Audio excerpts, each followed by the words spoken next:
We'll begin with health matters as President Bola Ahmed Tinubu has directed the Federal Ministry of Health to continue dialogue with professional bodies in the health sector to avert the looming industrial action by workers. This was part of the outcome from today's meeting of the Federal Executive Council. State House correspondent Musbau Dan-Wahab reports that the Council also approved the implementation of the National Industrial Policy 2025 by the Ministry of Labour and Employment. President Bola Tinubu apparently came prepared for what turned out another long stretch of deliberation on national issues. The infrastructural renewal program of a renewed hope administration dominated the meeting. The recent achievements of the government in the health sector, particularly the upgrade and construction of world-class oncology centers and other facilities in state, was commended by the Council, while it approved that of University of Ibadan Teaching Hospital for upgrade. However, the looming industrial action by health workers received attention. This is a listening government. The circulars were withdrawn, and now we're in the process of negotiating in a transparent manner the increment in allowances so that we meet those health workers on the needs that they have expressed.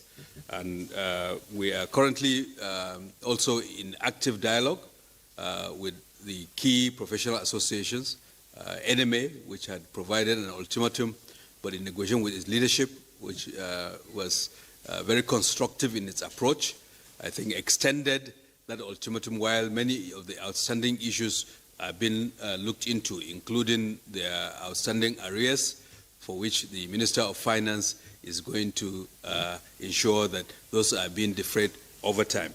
Similarly, the Council approved the implementation of a National Industrial Policy 2025 for the Ministry of Labour and Employment. This policy is essential for regulating the conduct of the various trade unions within the industrial relations space in the country.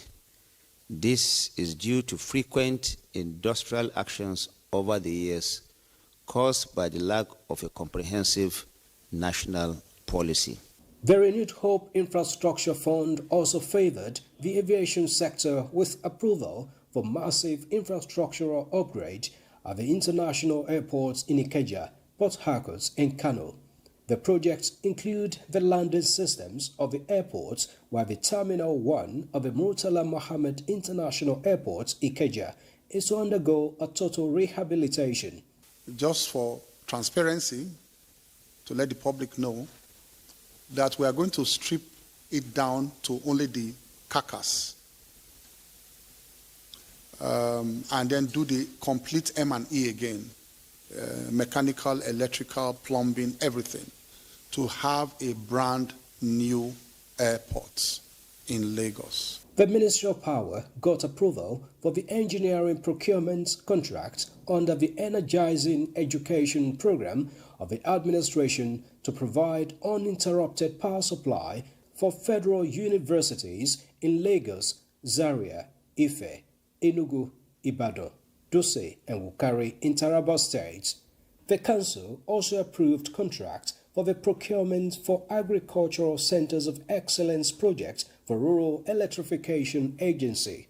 This is meant to extend the transformation in the power sector to our rural community dwellers, especially those that do not have grid extension, and is actually in pursuit of our resolve to ensure that no Nigeria is left out in our transformation in the power sector. It's not limited to just lighting up the households. It also includes ensuring productive use of equipment to be powered by solar sources. The administration continues with approval for the funding of a 4 legacy road project, with the second carriageway of the Sokoto-Badagry Highway getting a new approval. We have awarded the second carriageway in Kebbi, 258 kilometers, 3 lanes for 961 billion. And then in Sokoto, additional 120 kilometers, for 456 billion.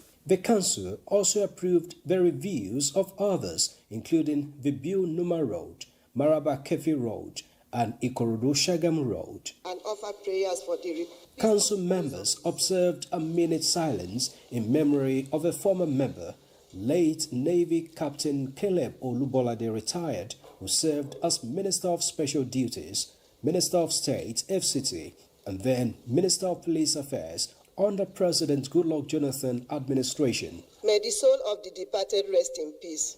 From the State House, Musbau, Dan-Wahab, NC News.